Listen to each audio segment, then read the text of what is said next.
భర్త చనిపోతే పింఛన్ లేదు, ఎన్నో ఇబ్బందులు పడ్డారు.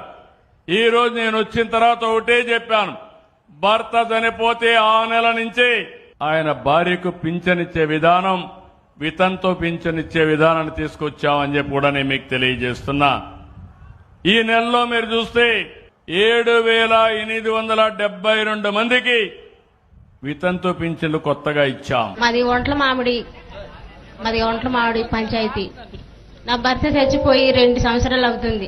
4 ఆడపిల్లలతోని నా పిల్లలకి చదివించుకొని, అందుకే నాకు ఏ ఆధారం కూడా లేదు సార్. ఇప్పుడు నాకు ఈ పెన్షన్ కూడా ఇప్పటికీ రాలేదు సార్. ఏదైనా అవకాశం ఇప్పిస్తారని అక్కడి నుంచి నేను నడిచి వచ్చాను. మీరు ఎవరో ఒకళ్ళు కోఆర్డినేట్ చేయండి. ఇక్కడ ఎవరన్నా ఎవరికి ఇవ్వాలి మైక్ అనేది ఇక్కడ నుంచి చూసి చెప్పండి. అందరూ ఒకేసారి ఇస్తే ఇచ్చే వాళ్ళకి మాట్లాడే కోఆర్డినేషన్ లేదు.